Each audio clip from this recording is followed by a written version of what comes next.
Hello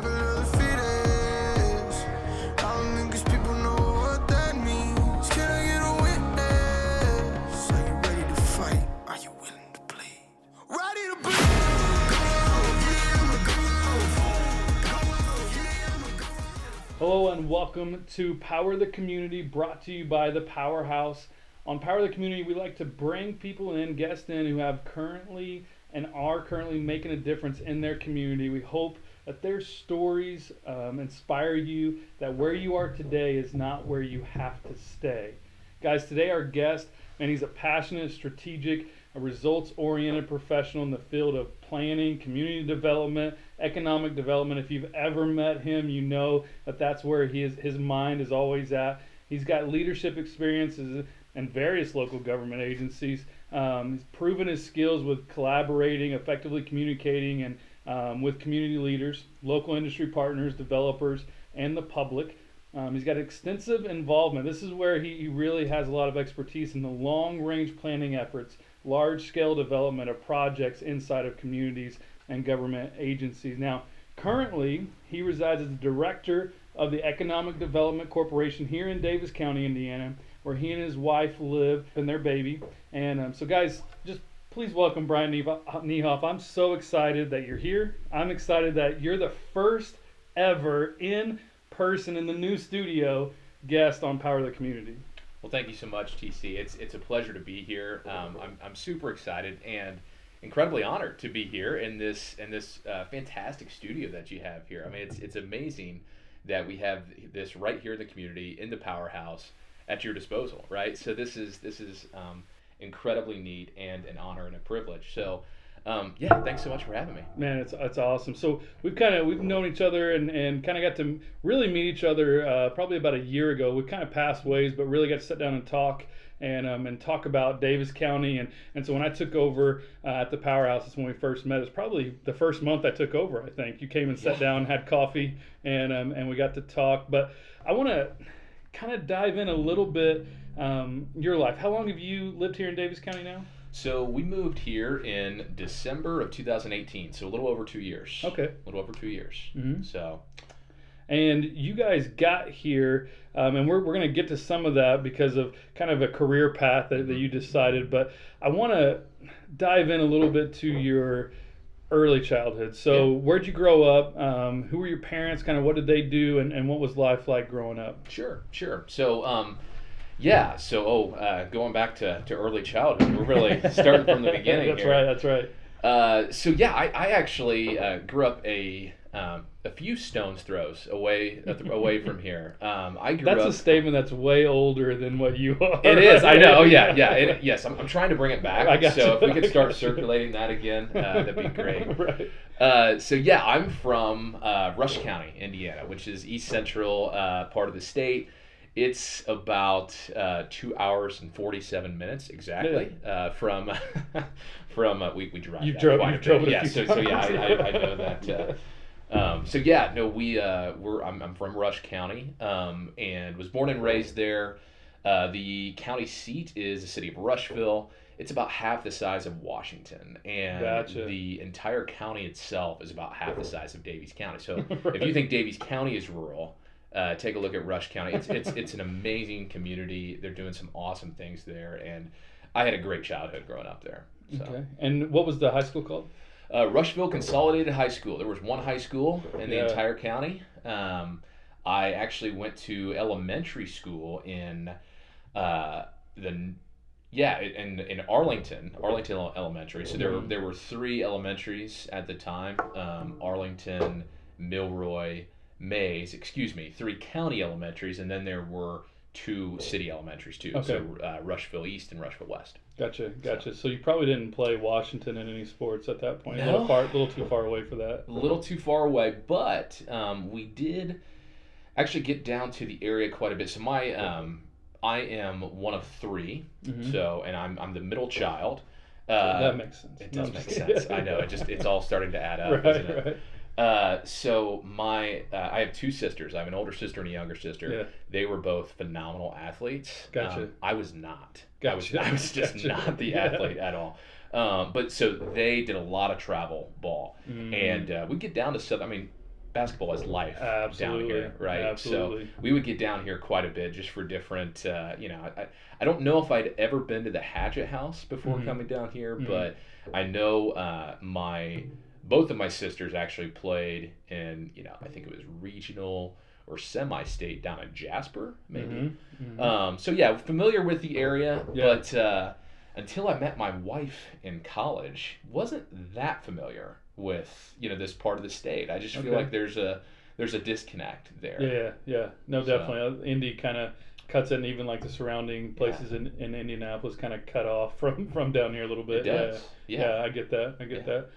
So I'm trying to think, like, if I was an elementary school teacher, right, and I'm sitting there and I've got a little bitty Bryant Niehoff in my class, what do you think that teacher thought of you? Like, what was some of the things that people said about you back then? Yeah. So growing up, as I mentioned, I was the middle child. So, my older sister always thought that she was the test child, right? And my parents would openly admit that, right? We were figuring it out with you. And with me, I think, they kind of figured out a little more. And then by my younger sister, they were just kind of letting her do whatever, right? By the third one. So, but yeah, what teachers probably thought of me. I mean, honestly, and you wouldn't know it now. Like you said, you and I have known each other for about a year, so Right. you know my personality. But I was a little bit of an introvert. I was quiet. Yeah. I liked to be at home. I didn't throw myself out there too much, right? When I was in elementary school, and it started to open up a bit, and I'd say middle school. Okay. And then definitely in high school. And so, yeah, I mean, that's probably what they would say. Always did all right in school, but I kind of like to keep it to myself. See, I find that very interesting because almost up to date, everybody we've had on the show got in trouble for talking. Yeah. Like always. Yeah. Like, and I myself included, like everything, great conduct. Yeah. Always had, like, we had the little paper report cards, where they made X's and checks and A's and B's, and all. And so in the comments, they would put an X and they would say, Tracy talks too much. Yeah.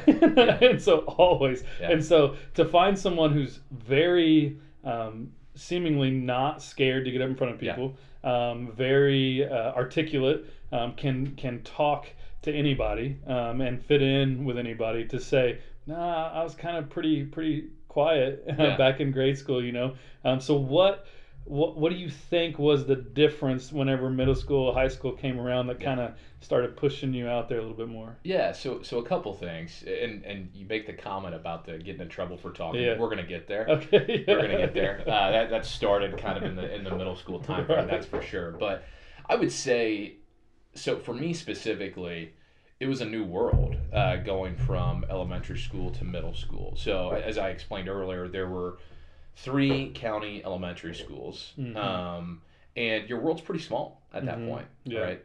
Then like 20 some in your class, maybe. Probably. Like yeah. It's been a year. Right. Since then. But yes, around there. So and then you transition to middle school, which is a single middle school for the entire county again. So you're bringing all of these people from different parts of the county, and your world gets a whole lot bigger, right? Yeah. So at that point, I really found myself like, hey, I need to branch out. I need to build my network a bit. And I just started reaching out to people. I mean, just throwing myself out there, hey, do you want to hang out at so-and-so ball game? Or, Right. those kinds of things. And so that's really where kind of I started to come out of my shell a little bit, and it worked out for me, right? Yeah. And I did. I built my my network, my friend group, a bit. Certainly kept those friends that I grew up with in elementary school, and still talk with them pretty frequently. But met new folks and got into new things. Got into sports. I played football and track, and did all of that. And in high school, I would say the biggest thing, fast forward a couple years, was honestly FFA. Oh yeah. So I was in FFA. I was vice president. Were you? Yeah. All right. Cool. For the 1 year we had it. Yeah. That's awesome. Yeah. So yeah, I was in FFA all 4 years of high school, and it's kind of funny because I'm not a farmer, right? I mean, Correct. and a lot of folks still kind of have that mindset that FFA is for, you got to be a farm kid. And I grew up on a farm, but I was not a farmer. But the leadership side of things with FFA, I just grabbed a hold of and loved it. And got involved. I was never an officer, but did get involved with several teams. Parliamentary procedure, funny enough, is a competitive type of activity that they do at FFA, and I got involved with that, and it really helped me to come out of my shell, get out and talk in front of folks, put together speeches, those kinds of things. Yeah, and I mean, obviously, things were invaluable for your career, right? Sure. So you're in high school. At what point, was there a point in high school then that you said, hey, here's what I want to be, or what did you think in your mind in high school, like, hey, I want to go and to college and do this? Sure. Like, was there, we all have dreams, right? And you're 5, you want to be a firefighter, you're 25, you want to be a firefighter, right? Everybody wants to be one, so I was one, that's why I said that. But yeah, so what was the time frame where you're like, man, this is what I want to be, and did that change over time, like what you got to college, or what was that? So I would say it goes back to middle school. And I'm kind of jumping around here. I apologize. But middle school, if you would talk with anyone, I told them I wanted to be an architect. Anyone. I've always had a passion for buildings and something that's always been impressive to me. My faith is very important to me. I'm a member of Our Lady of Hope Catholic parish here in Washington. And my church was honestly a huge inspiration. I mean, it's a beautiful building in Rush County, going back to St. Mary's Catholic Church. You're part of the Catholic Church stuff. Like, that is something that seemingly across the board, like, Catholics have preserved there, and they built buildings to last, right? And so everywhere you go, I mean, you got the one in Jasper, right? That's just amazing. Beautiful. Right? And that's just locally, right? Sure. But anywhere you go, you see these monster Catholic buildings, and lots, I mean, old. I'm talking super old. Yeah. So I could, the stained glass in the inside, the pews and stuff are all kind of updated maybe, but still old. Sure. And they've lasted for hundreds and hundreds of years. And so I could see how walking in and growing up in that, you're like, I want to design things like this. We've kind of lost that art, I feel like, because it's just so much easier to throw up, especially in our area, throw up a pole barn style place, right, and then use it. And I think we've lost touch, and I could get off on a tangent on that, but yeah, I feel like we've lost some of that skill set, or that even want, and it's expensive. It is. That's no doubt about it, and so I get that.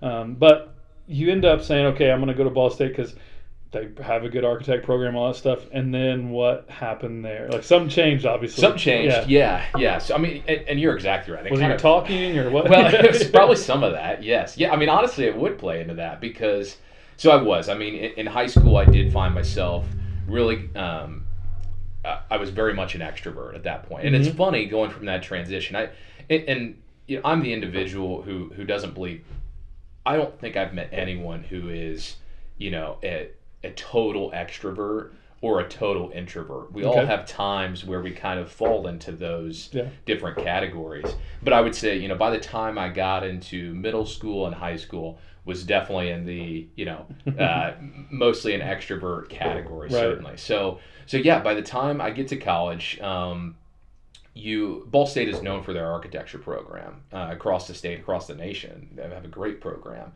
And you go into what they call a common first year program, where you're exposed to several different disciplines aside from just architecture. So the three main ones at the time when I went to school there was architecture, landscape architecture, and urban or community planning. Oh, okay. So you're exposed to all three of those disciplines, and the way it was explained to us, and the way I still explain it to today, is that it's all design but on different scales, right? So architecture, it's a building. It's exactly, a room that we're sitting in right now.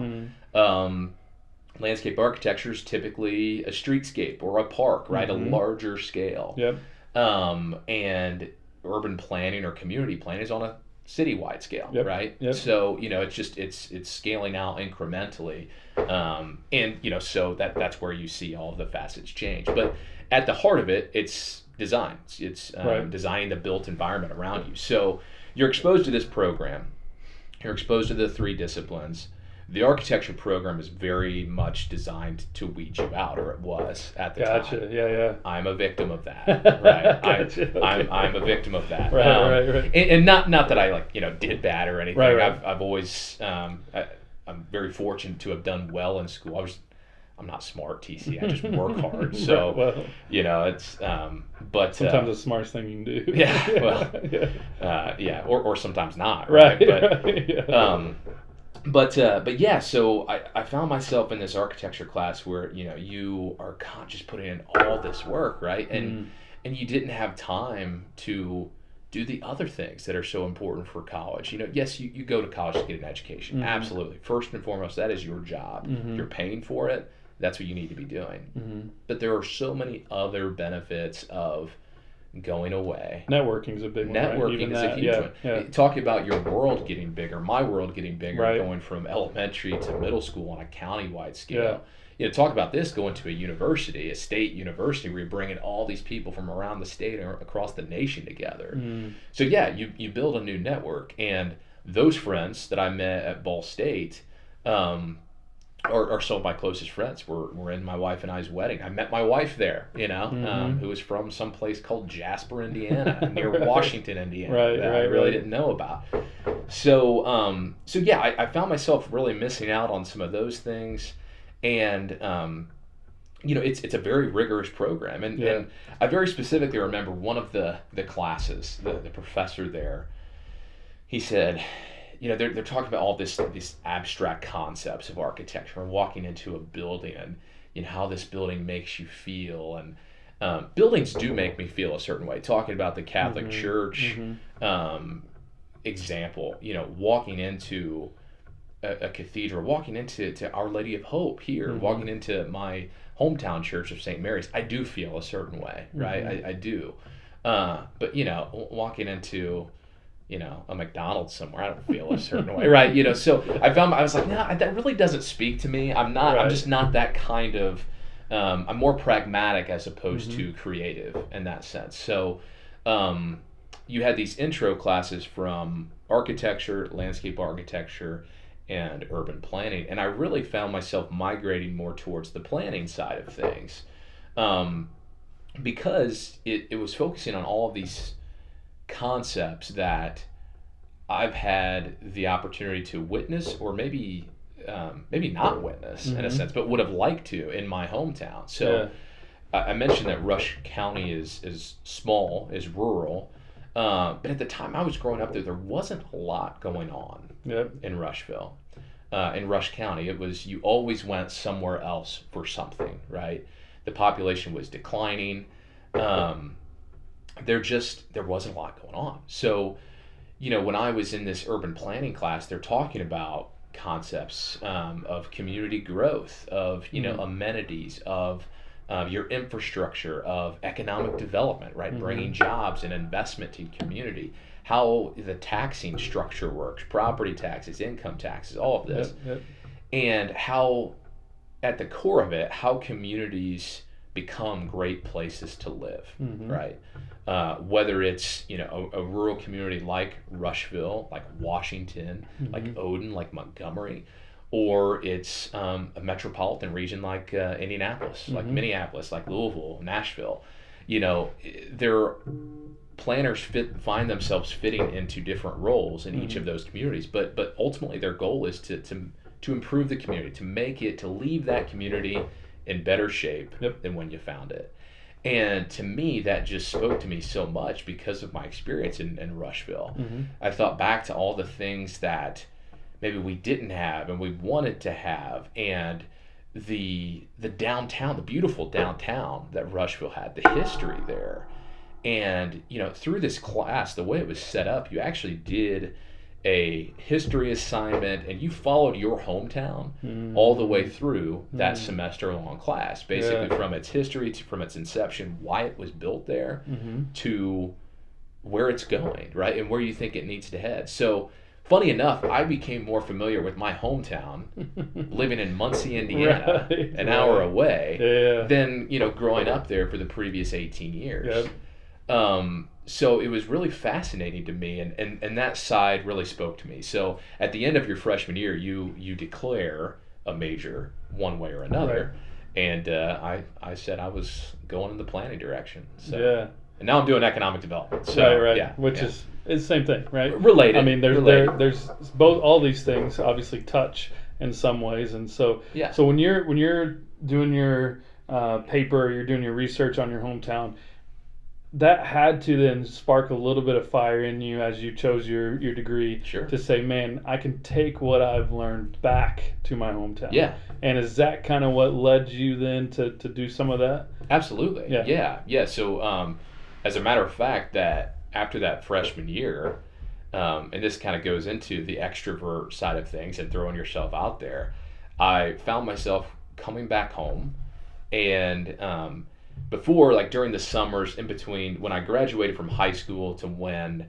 I started college, in the summers I would work at a bank. I was a teller. I was a float teller, which was a really interesting experience. And, so I did that, but then I found myself, hey, I want to do something that is a little more into the field that I want to get into. So I reached out to the mayor's office in Rushville, my hometown, and just said, hey, do you have any openings? Do you have any opportunities? And if you don't, just keep me in mind, right? And as a matter of fact, he did had an opening for a part-time intern. So I worked 3 days a week in Rushville with the mayor's office, and 2 days a week actually with the city of Shelbyville, with their community foundation. How far is Shelbyville away? Shelbyville is 20-25 minutes from Rushville, so about the distance between Washington and Vincennes now. Shelbyville, is a larger community. They're about 20,000 in population. And their community foundation at the time was working on a planning initiative. It was a community plan where they were bringing basically all of the other community plans together to bring a unified vision. Right. So it was really neat to be involved with that. And I got exposed to so many community leaders in that community.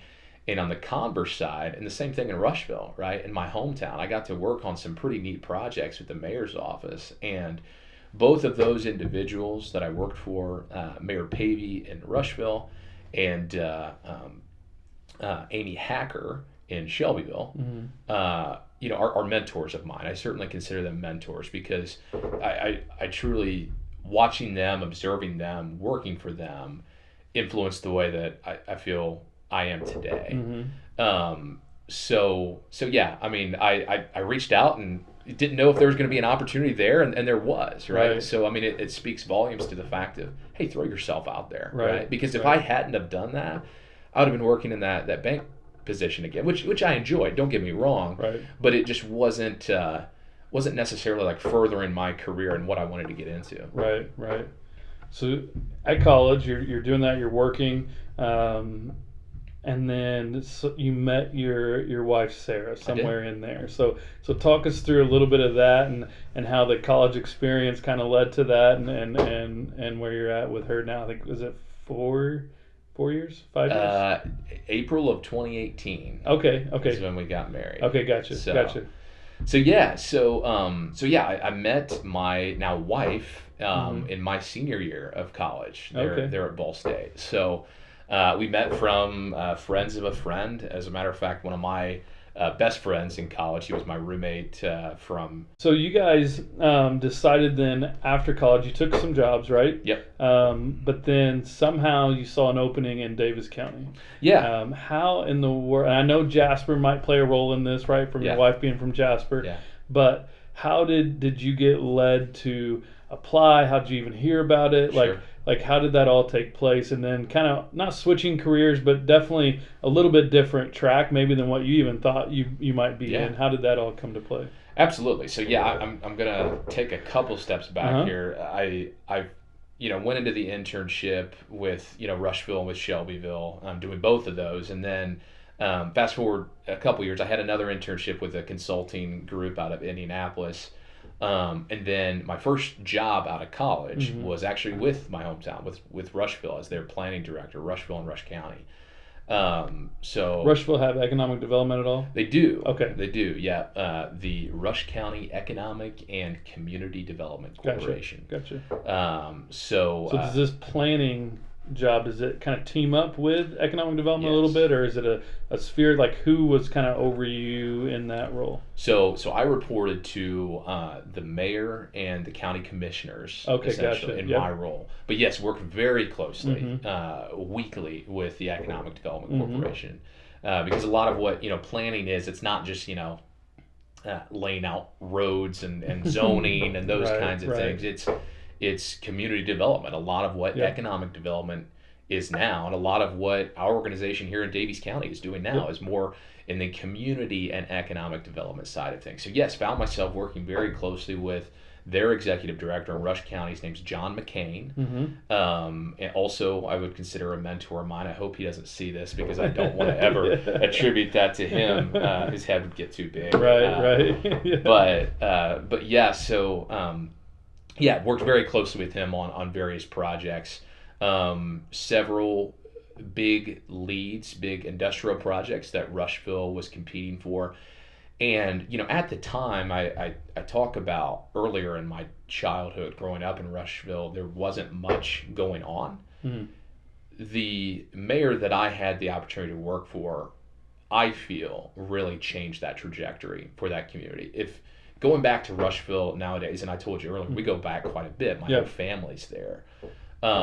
It's a whole different place. It's a completely different place. The downtown is amazing. They have, a movie theater, which we didn't have growing up. They have an Ivy Tech location there. They have a microbrewery. I mean, just all of this investment has taken place in these few years. Right.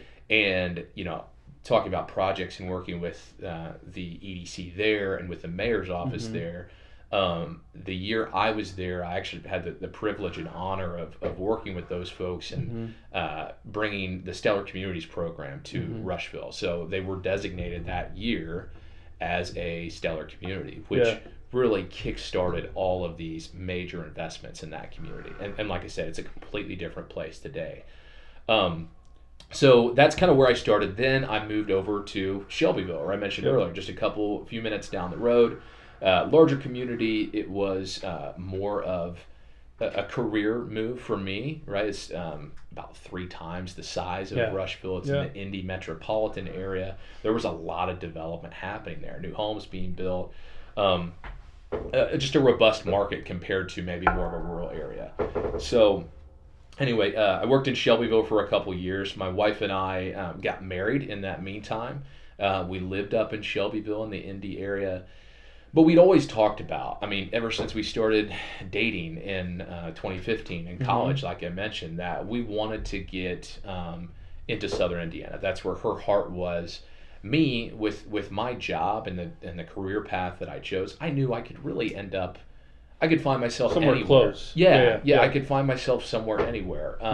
And I was very tied to my hometown, and I have a very special place, obviously, in all that I've talked about Rushville in this conversation for my hometown. It'll always be a part of me, but I knew I wasn't confined there, right?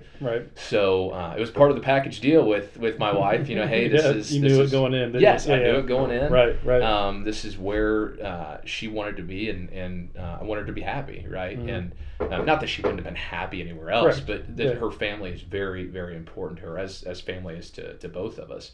So this opportunity came up in Daviess County, which again, where's Daviess County? Where's trying to figure all of this out.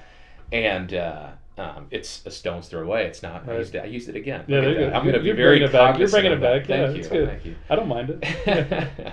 So it was just down the road from her family and where they're at, and kind of the Ireland west of Jasper area. So it was a grueling process, I'll say, to get this job. It took months, and I was very anxious because I was excited. as I mentioned, in Rush County, I worked very closely with their economic development director, and the same in Shelby County, in Shelbyville with their economic development folks. You had pretty good work relationships that were kind of helping you, groom you, kind of teaching, mentoring you, and then now you're saying, I'm going to leave that kind of and come down to Southern Indiana, where I didn't really know quite where Davis County was at this point. Yeah. No, that's exactly right. I mean, obviously I did my research, right, but yeah, before going in, I didn't know much about the community. So yeah, I worked very closely with economic development professionals. Found myself in constant, interviews with site selectors. Those are the folks that are hired by big corporations to find new locations for that next investment, that next headquarters, that next manufacturing operation. I was always the planning and zoning guy, right? So talking about the community's vision in partnership with the mayor and with the economic development director and those folks, casting that vision, articulating the process for, how do we take this from an idea through us getting you through the approval process and all of that. You're doing this at 22? Yeah, 23 at that point, like you were 22, 23. 23. Talking to, I'm guessing, 40, 50-year-old site selectors, right? Yeah. And portraying a vision of a 20,000 population county at that time, right? Which is bigger than Washington is. Sure. And not Davis County, but bigger than Washington is. And so that, like you got some early on, got some really, really, really crucial skill sets. Yeah. Which probably is why you're sitting here right now, right? Well, I think there's a lot of factors. A lot of it's luck. I mean, a lot of it's luck. TC, it is. A lot. I don't think it was like nobody. I don't. You know how like sometimes when you're on boards and stuff, like, hey, who wants to be the president of the board, and like nobody raises their hand. Sure. Right. There were people that put in applications. I know that because I remember hearing about it. Right. Sure. And so it wasn't. I don't know how much luck played in, other than the fact of you having specific roles opened up for you, right? Sure. Not just for you, but at the time you were trying to move up, there were roles opening up and people. But it, for me, looking from what you're saying, looking at this, seeing the kind of timeline, it's like, I can see how that all led to this, right? Davis County. Absolutely, yeah. And it's one of those things. I found myself in a leadership role at a very young age. I was actually in Rushville. I was finishing up my last semester of college when I started in the How position. many years was your degree, by the way? 4 or 4 years. Okay, 4 years. Yeah. So I found myself, actually finishing up my 4-year degree, trying to graduate, all of these things, and starting up this new planning department. And I had a staff, right? Talk about some guts, man. You had some guts. Like, well, you probably didn't feel like at the time you're just like, sweet, this is a new job, my career's taking off, and I can go. But or again, I mentioned I wasn't very smart, right? So I think it might have played into some of that too. Sometimes naivete kind of works in our favor. Yeah. So it was a challenge, and I often tell folks I am very grateful for my education. I've had a lot of opportunities. And have a lot of people to thank for that. But I learned the most in just hands-on work and through failing, TC. I mean... Well, we're going to get to that. That's on one of my things. I want to hear... Oh, we'll talk about that. Because, on the outside looking in, right? Yeah. And I'm hoping some teenagers watch this, especially some teenagers maybe from the powerhouse and stuff will see this, so they can know, like, hey, like you can do this too. Sure. Like you're literally saying, hey, like I'm not the brightest kid in the bunch, but I just kept working hard. Sure. And I had a goal. But some of the things is literally just taking opportunities when they come, right? Yeah. And then, but outside looking in, it's like, okay, so he got to go to college, he got to do this, and then this opened up, and it just looks like the string of like really, really perfection things happening. But it wasn't all perfect, right? Yeah. But we'll get to that. But let's go back to, so then you applied here. You heard about Davis County somehow, right? Yes. And applied here. And I kind of took us on a little tangent. Sorry, but and applied here, and long process, grueling process. But you got it, right? What were some of the things that you think, and maybe some people even told you that you were saying, or that, because I'm sure you had not just one interview, you might have had a couple, maybe with some different people even, but that you portrayed that, hey, this is kind of because I'm sure they ask you, well, what's your vision, what's your goals here, what are you going to do whenever you get here? What were those at the beginning? Yeah, no, that's a great question. So yeah, I had 2 interviews with the process, several phone calls, but 2 in-person interviews down here in Washington. I'll never forget those either. But I think a lot of it was my experience, and like you mentioned, how quickly I gathered that experience, and I, like you said, we'll touch on it here in a bit, but I attribute a lot of that to the School of Hard Knocks, right? And trying something, figuring out that didn't work, learning from that, pivoting, trying it again, but learning from that past experience. And you know, I've had the privilege of being part of some pretty big transformational projects in those 2 prior communities that I mentioned, in Rushville and Shelbyville. Now, you know, was I a part of those projects? Absolutely. Was I the leader of those projects? No. You know, and you'll find in this type of work that you and I are doing, in any type of job, you key leaders made the decision to make. Right. So, you know, that I think really helped the board to make a decision. I think it was also the fact that, you know, those experiences influenced how I was going to operate as their executive director at the helm of the organization, and how I do try every day, to operate in charge of the organization. So I think that played a key role. And my philosophy was there's no silver bullet, right? There's no one thing that Daviess County is going to be able to do to, you know, unleash all kinds of economic prosperity for each of us, right? It's a multifaceted approach. It takes so many people coming together, but it's and we've got to approach issues the same way as an organization. There's some principles too, right? That you probably saw in Shelbyville and in Rushville that were set that you can carry. Doesn't mean you have to do it exactly like that, but the principles that they kind of applied to growth, to things that have really been the key for almost every growth in a community, right? Yeah. And so, I'm guessing if I was an interviewer, and I don't want to talk for them, but if I was part of that board, I'm looking at you thinking, okay, this guy has been through some growth. He's seen these things. He can articulate, which means he learned them. And it would be nice to have him here to kind of help us put those into place. Not to say that you know, Ron was your predecessor. Not to say that he didn't, because he definitely grew. He was using those principles also to grow the community and set things up. And a lot of stuff you're probably kind of on his shoulders a little bit, stepping on because of what he set up for you to come in to take on. But I think as an interviewer or as a board member, I would have looked at that and said, yeah, I get that. You know, as opposed to maybe someone fresh out of college or someone with none of that experience, just maybe with a community mindset, but not the experience yet. You know what I mean? Sure. No, and you're exactly right in mentioning Ron, because that's, you know, I went and coming into this role, I alluded to that hey, Daviess County has so many things going for it, right? From an outsider's perspective looking in, as I did begin to familiarize myself with the community, understanding that there is a multi-million, I mean, many millions, tech park up in the northern part of the county between 3 very rural counties, in the most rural parts of each of those 3 counties. There's this multi-million-dollar tech park adjacent to a multi-billion-dollar naval installation, the 3rd largest naval installation in the world, right? That is an immense opportunity, not to mention this, you know, little thing we like to call around here I-69, right? I don't know if you've heard about that. I mean, I've never drove on it. But, you know, not to mention that and the opportunities it affords. And we have another opportunity, right, that could come through, right? Yes, that still hasn't been decided yet.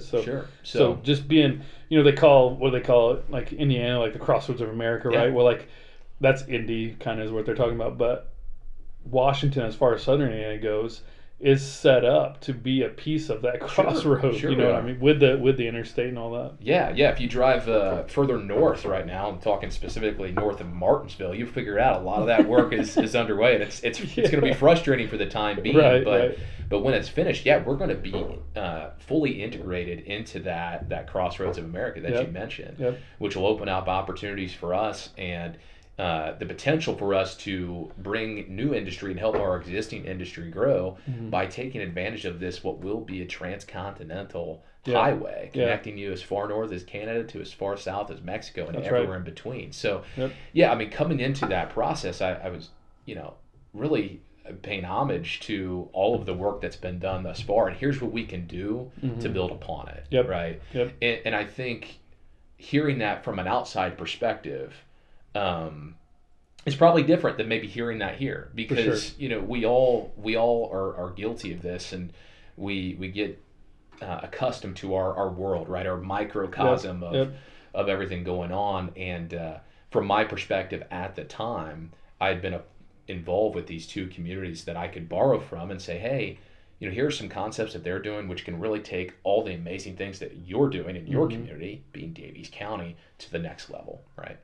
So let's dive into, and I don't know if they ask you this, if I interview people, I like to ask this, but what are some of the things, I don't want to call them failures, but things that you learned that it didn't quite work, and so you had to pivot, and was it Thomas Edison, the light bulb, the quote about how many times, well, I didn't fail that many times, just figured out how many ways not to do it, right? And so how many ways did you find not to do certain things? What were some of your biggest learning curves that because coming in that young with no experience, with people starting a new, even around you, like, hey, we're going to start this new division, here you go, there's definitely some trial and error that goes on, right? And so what were some of those that just kind of like, let me pivot from that and do this?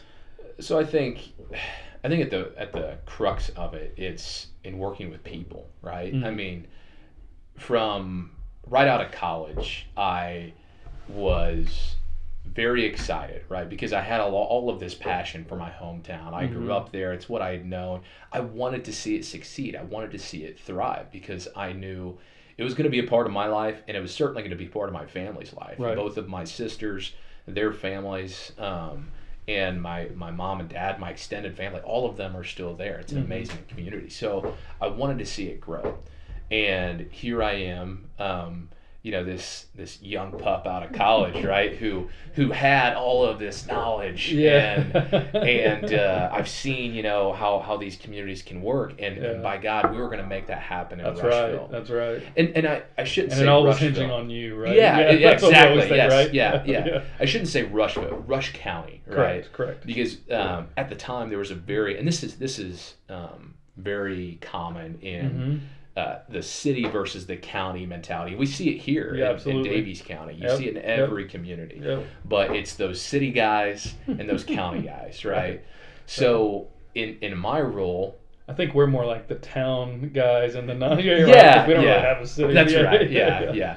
So, but it's the same thing, and the same thing in Rush County, right? Like I said, Rushville is about half the size of Washington. Right. So the same thing there, and the county wanted to go in a particular direction. The city wanted to go in a different direction. At the time, I would say, the city was being very progressive and trying to make those, like I said, strategic investments that before, those were certainly out of the ordinary, right? And there was risk involved. There was immense risk involved. This can go up or this can very much go down, right? And so you're putting yourself out there. And from my perspective, I felt that, this is my hometown. I know this, and I know all of these things of how to make a community grow and thrive. And I approach things, kind of with, we're going to get this done. And, I know you disagree with me, but I'm right here, right? And I learned from that, because it didn't always work out for me, right? I mean, it didn't. And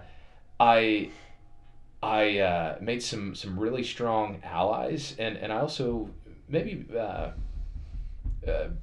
didn't quite come off the way I had intended to some folks, rubbed some right? people the wrong way. Yeah, exactly. So I learned from that, and because I felt out of college, you you're excited. You have all this knowledge, right? You don't understand all of the intricacies of the world and everything at play. So I came on too fast, too strong, and it rubbed some folks the wrong way.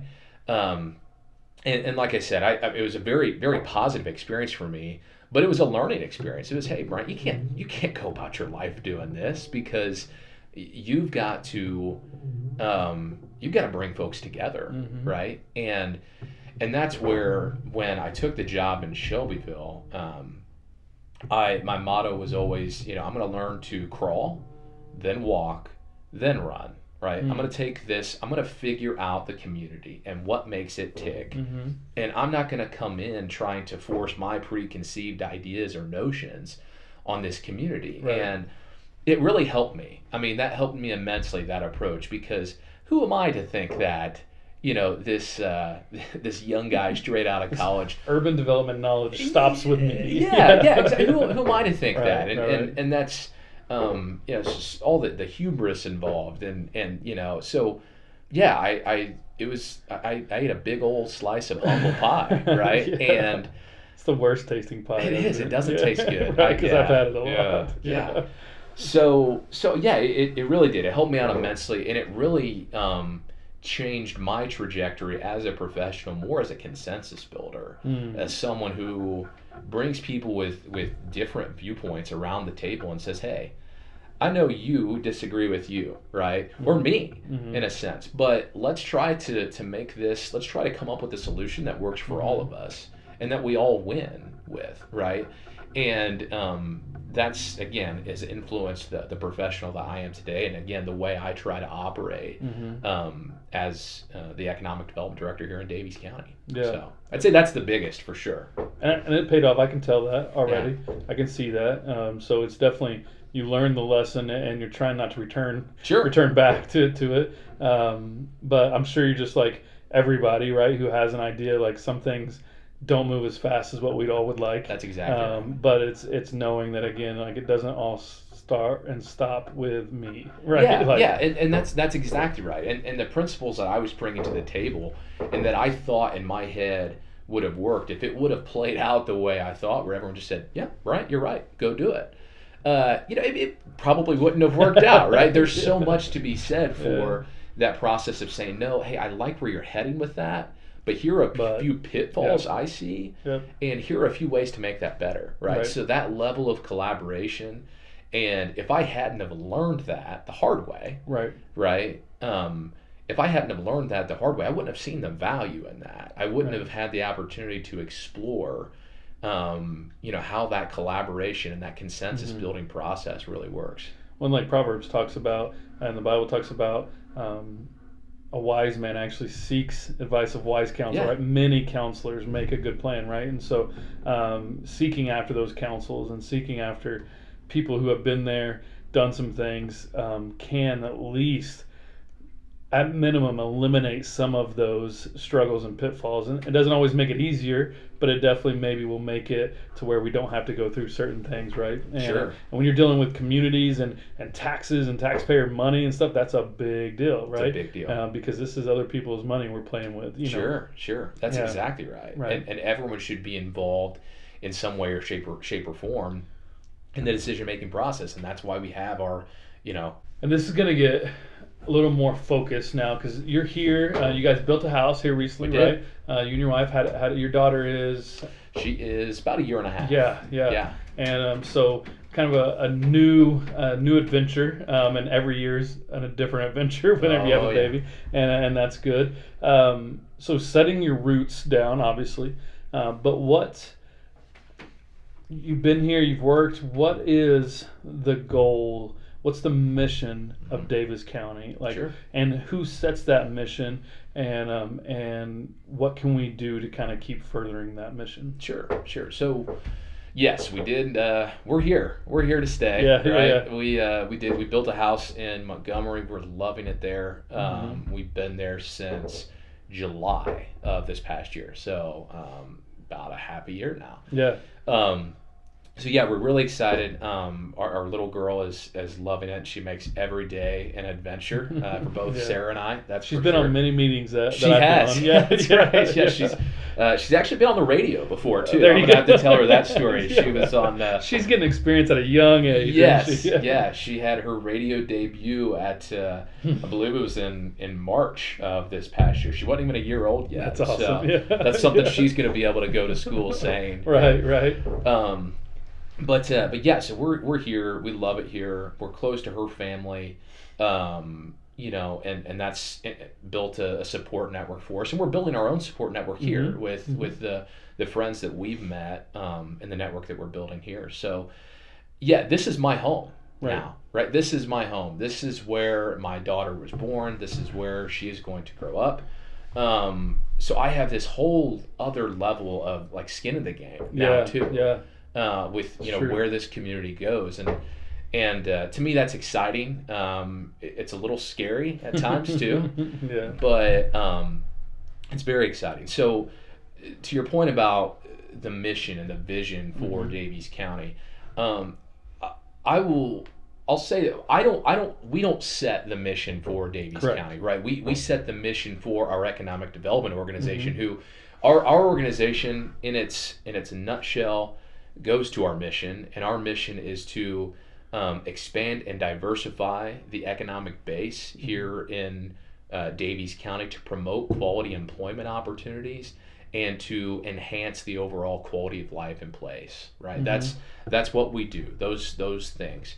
What does that mean in a nutshell? We, as an organization, want to leave Daviess County a better place than where we found it, right? And the organization was founded as the Daviess County Economic Growth Council. It was an outgrowth of the Chamber of Commerce, started under the Chamber of Commerce, right? With the late Dave Cox. He was their first executive director.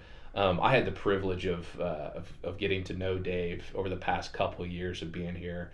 Just a phenomenal guy, and certainly, just left a long-lasting impression on this community. So the same for Ron, following in his footsteps, and I've got some really big shoes to fill, is what I'm saying with those two guys running the organization before me. So that is what we do. That's what my board of directors. We have a board consisting of. We have a large board of about 23 community leaders. Yes, from across every corner of Daviess County. So. From Odin, from Elnora, from Montgomery, from beyond Daviess County, right? Investors and partners looking in that have interest here. So yeah, that's what we do. That's at the nutshell of what, our organization is behind, and our vision for Daviess County, where we want to see Daviess County become, and the way. And I'm sure you guys have gone through this in these podcasts, but the way we articulate our vision is if we're done, right? If we close the doors and say, hey, we finished our job, our mission is our job, we'll have achieved our vision, right? And our vision is to become the premier location for talent, innovation, quality of life, and industry here in Southwest Indiana. I mean, that's our goal. Is where we want to go. Will we ever get there? Boy, I hope so. Right? But that's what day in and day out we are striving for through our mission. And so with that's a large vision. And obviously Crane seems, or the Westgate is playing a piece of that big time. Sure. With different things they've got going with STEM programs and stuff they got going on even for younger kids. Yeah. We've always said one of our biggest issues seemingly is very talented people moving away and going to Indy or other places to kind of start a career. So that's probably on the forefront of trying to keep talent. Sometimes we miss talent, and that's here that could be nurtured and still live here, could be nurtured, right? Yeah. So your job, basically what you're saying, like what economic development, and according to your goals, isn't necessarily to bring in new jobs. Now you'll help with those things. Sure. But it's the promoting of that, Yeah. of being that space. And so you're kind of you team up with the local city, local county Yep. councils and stuff to help bring in those things so that you can promote those things, right? Sure. Is that a fair assessment? Yeah, we use the word promote because, the first thing you go to is create. Yeah. Create new jobs in the community. We don't create jobs Correct. as the Economic Development Correct. Corporation. And that's, so many folks say, well, we're creating jobs. Well, we're not creating jobs. Right. Those private industry Businesses are those creating, right? businesses entrepreneurs are creating jobs, those things. Those payrolls aren't on, those employees aren't on my payroll. You couldn't afford that. Yeah. Right. No. So, we never want to take credit for those jobs Correct. that those businesses are creating. Our job is to elevate Daviess County on that list of options, right? That list that they're taking a look at. Where do we want to go next, right? We have this new product. We want to expand it to this market. We want to tap into additional markets with strategic infrastructure decisions.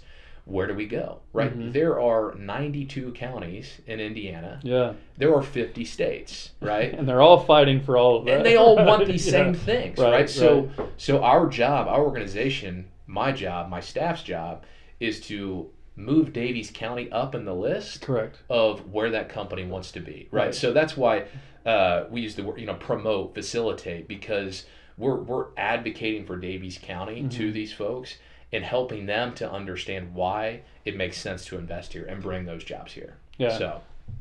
So me and you have talked, and we're going to get into some nuts and bolts a little bit in our last a few moments, or I would like to get in because this stuff, like, sorry for you guys, but I just love this stuff, and so you're going to get my love for it, and I love talking about it. So, you drive through Vincent's, right? Yeah. Vincent's obviously has VU. You drive through, you start to see restaurants popping up and stores popping up, and that has really started to take off probably in the last maybe 5 years or so. Now they've always had things, but as far as bigger new things coming, probably in the last 5 years it seems to be, at least from the outsider perspective, popping up more. Absolutely.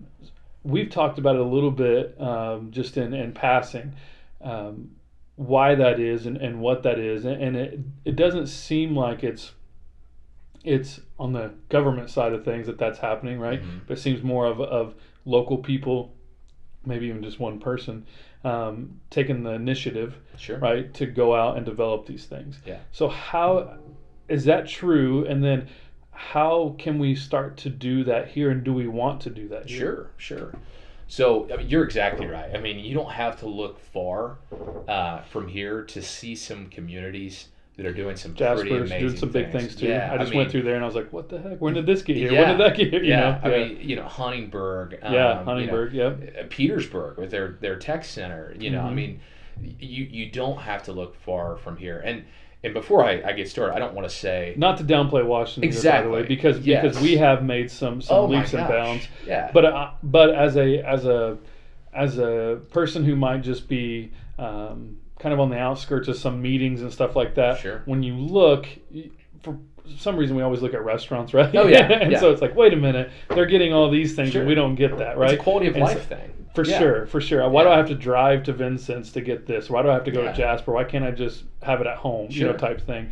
And so but not to downplay Washington at all, to say we haven't made, because you can start listing those, right? Even without the Westgate thing, you can start listing some pretty decent big things, and some local people like the Chamber restaurant, right? Yeah. Some local people who have started their own things, not bringing in chain restaurants, right?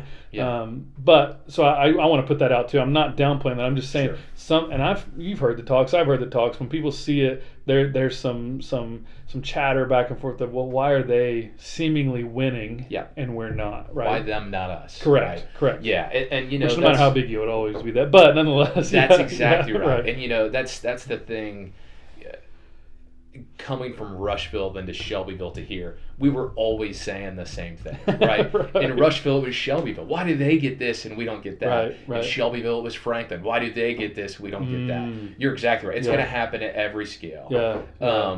So yeah, Washington, Daviess County, there have been some amazing strides taken, right? Yes. And regardless of how successful or maybe not so much we are, you're always going to have that. So, but to address the point, I mean, yeah, Vincennes is seeing more retail, more restaurants, and again, I wish I could. My perspective is a bit limited because I've only been in the area for 2 years, so I'm doing a lot of catch up. But in my experience, it's taking a look at this whole slew of projects and investments and strategies that they've deployed over there that are now paying dividends with some of the investment that's taking place. So the first thing I'll say is, to me, going back to those college years, right? Your downtown is the heart of your community, right? It's when you take a look at how communities were built, it was that they started there and they built outwards, right? So the strength of your downtown is often an indicator of the strength of your community as a whole. Now, in Vincennes, what would you call the downtown? Right, because you have 6th Street and you have Hart Street, and they both have their own things, right? Yeah. And now Vincennes is interesting, right? Yeah. Now Jasper's kind of seemingly set up a little bit like that too. Yeah. Are you saying Main Street when you say downtown? Is that where, from your college days, that's what they were pointing at? Or what do you mean by that? Yeah. So typically a Main Street, Gotcha. right? Gotcha. In Shelbyville was Harrison Street. For Washington, it's Main Street, right? You know. And that started back because the railroad. That's why we have it. Yeah, exactly. Which is a cool thing to look up if you want a history lesson. But exactly. And for some communities, it's a river. For Shelbyville, it's a river. Yeah, good point. And it was the interurban between Shelbyville, Shelby County, and Indianapolis. For Rushville, it was the railroad. It was 2 major highways. That was before 74. 52, Highway 52 was the connection between Indianapolis and Cincinnati, right? Yeah. Here it's the railroad very much. In Vincennes, it was the railroad and the river. So, that's, yes, I'm talking about downtown, Main Street, your, typically tends to be your smaller shops, your mom and pops, your boutiques, those kinds of places. And taking a look at Vincennes, they have a really neat downtown. Yeah, right by the river. Absolutely, they've got a river walk now by there and stuff, and they've kind of taken some initiatives for that. Yeah. New apartments that just went up and have done that away from the new retail type and commercialized place on would that be 6, right? Yes. Or Hart Street. That'd be Hart Street. Yeah. Hart Street. Yeah. See, you would be far more familiar with that. I'm a Google Maps kind of guy. So I'm sorry, being new here, I'm still learning. And Jasper's got some cool things around their little square that they're doing, and of course, they've got a lot of stuff spread out with new development, new houses and stuff like that, and I don't know if I let you answer the question or not, but I'm going to throw another question at you. Sure, that's fine. So one of the things that we noticed that Vincennes is doing, that Jasper's doing, and that we are in dire need of, and Jasper might still be, I don't know their numbers, I don't know Vincennes' numbers, but it's housing, right? Yeah. Like, that is the number one thing that will help drive a community. Tell me if I'm wrong here, other than, and then you add in your Main Street and your stuff like that, but is having enough housing to bring people in, right? Yeah. And that can be rental, that can be new construction, it can be all of those things. But that is a big driver, and that's something that we're lagging in, believe it or not, that we're really lagging in. And I know meetings that me and you've been in, that's a lot of talk. How do we do this? What do we do? Yeah. And how can we get some partners to help? So would you kind of see that and agree with that that's maybe that's definitely a cog in our process at this point? Absolutely. And not to be like a broken record here, but it is there's no one size fits all approach. There's no one silver bullet. Housing is certainly a major part of how a community succeeds and continues to grow. But it doesn't mean if we go build 10,000 houses that we're just going to grow automatically. Exactly. Yeah, right. You can build all the housing in the world, but you have to have people to buy those houses, right? So then that goes into the downtown comment. Correct. Earlier. The downtown has the amenities. It has the trails. It has the shops. It has the restaurants that people want. So they see that, they think, okay, like that has that quality of life aspect. That aspect of the third place where I'm at aside from work and home. Now I've got to have those 2 other components. I got to be able to work and earn a living for myself and my family. and fulfilling work. And three, I have to have quality housing, right? Right. So those three things. The third place, as people in our industry call it, where you go when you're not at work or home, that those recreational type spaces, entertainment, whatever, exactly. Entertainment, work, live, work, play, right? Yep. And we've all been exhausted with hearing those three words, live, work, play. But that's in any economic development strategy, you have to focus on those three things, right? And if you take a look at some successful communities, they are not throwing their eggs in one basket, because it's a chicken and the egg kind of thing, right? You can have all the entertainment in the world, right? All the shops, all the restaurants, but if you don't have the housing and the job opportunities, they're not going to live there. They're just going to come to your community on the weekends or on an evening. Right. If you're still good, but then you're not getting taxpayer money and all that stuff, because they're spending at the shops, keeping those going. But you gotta have that to make things run. Sure, right? Sure. Yeah, I mean, and you can have all the housing in the world, right? But then not have those other two things, right? And you might have a lot of vacant housing if that's the case, because they're not going to live there, or they're going to live there and they're going to drive somewhere else to work and come back. You can have all of the employment in the world, right, and not have those other two things, and they're going to drive to your community and go back to their home. So it's those three things. Where is it? We just went through, actually, and I can't believe I just lost it, but I was talking to a guy there, and literally their population goes up by 40% during the work hours, because they have a couple big factories, right? And so they have to like direct traffic and all this stuff while they're there, and it's like, because it gets so crowded and so big, but then everybody leaves outside of there to go home. Exactly. And so, man, I wish I could remember the town we just went through it, but yeah, Jasper's not too far, and I don't know the numbers, but you think of all of the Kimball industry, and and all the headquarters that they Jasper have there. Rubber, these large employers. I mean, it's. I mean, you can go out to eat and you'll find one of their employees that lives here that's going out to eat, Sure, right? Like we know him, you know him, and stuff, and so that's speaking to that, right? Yeah, and that's probably why like Jasper had that. Now they're just starting their housing kind of thing and trying to keep that going, so they can maybe bring some people back. Yeah, and their efforts downtown and bringing new, not just downtown, but like you mentioned, in more of the other retail areas, the more commercialized areas, on the spokes of town, investing there and trying to bring folks, because it's the quality of life piece. You got Zach Graber, right, with Zach's Creamery, the ice cream, like he's in Jasper now. And the downtown ice here too, but so he has a shop there in Jasper. Shout out to Zach, by the way. There, and it's not an easy answer. It's not an easy question, but it is things that, and I think what you're trying to build is like the three-legged stool kind of analogy, right? Take one leg off, it's going to fall. You need all the legs, and in a perfect world, they all grow similarly at the same time, but that never happens, right? And so you grow some, and then you got to catch up with the other, and you're continuing to do that, and the biggest thing that I think for a citizen and for what we need to look at is are we continuing to move forward? Right? Because once you stall, we all know once you stall or you stop, then you go backwards. And so we want to continue to move forward in that. And I feel like we have.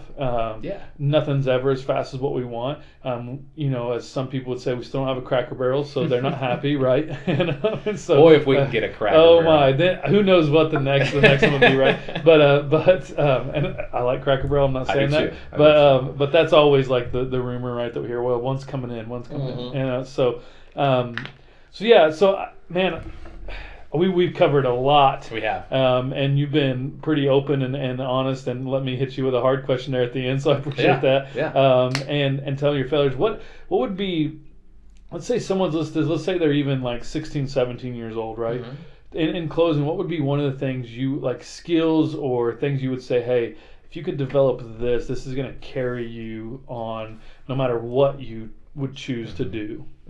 I would say it's definitely put yourself out there. Take risks, right? Take risks. For me, I very well could have had the mentality, and I had these opportunities where coming out of college, I could go in two different directions. One, I could go and I could work for a firm and be one small cog in this large machine, right? And find myself working behind a desk and, in a cubicle surrounded by engineers and planners and architects and those which there's nothing wrong with that. That is great, but it didn't fit my personality type, which I'm very much, as you can sense here. I like to talk. I like to communicate with people. I like to learn about people. So you can go in one direction and just fit in, right? Or you can go another direction and take that risk and say, hey, this is scary. It's scary coming out of college and trying to start a new organization with staff who are going to look to me for what do they do and providing them with direction and adding value. That's scary in a lot of ways, and the natural decision is in some ways I'm not ready for that. I'm gonna hold off. Fight that. Fight that natural tendency to say, I'm not ready, because there's never a good time, right? You always think there's a good time to do something. Yeah. And that time, if you're waiting for that, it's never going to come by. There's always going to be something else. So take that leap. Put yourself out there. Believe in yourself. Have confidence in yourself. You're going to fail, and failing's okay. Like I said, I mean, I've failed, and that failure, as long as you're learning from it, right? If you continue to make the same mistakes over and over again, you probably need to have a self-evaluation.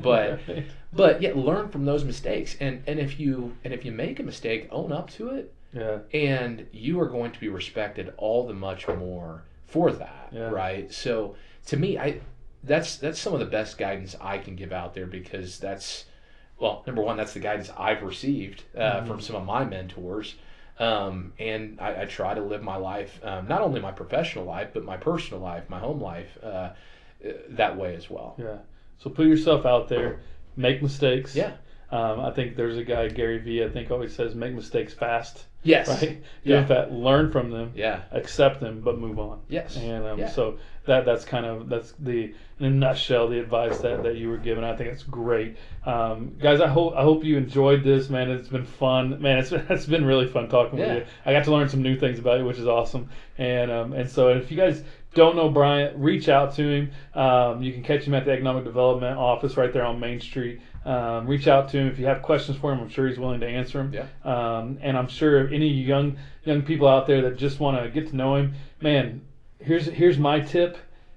Ask someone to go get coffee. Yeah. He'll pay. I promise you. He'll pay for it. But go get coffee and just talk and get to know him. He's more than willing, I'm sure. And there's a lot of people in our town that are more than willing to go have coffee and sit and talk with you. So we appreciate you guys. We love you guys. And we'll see you next time.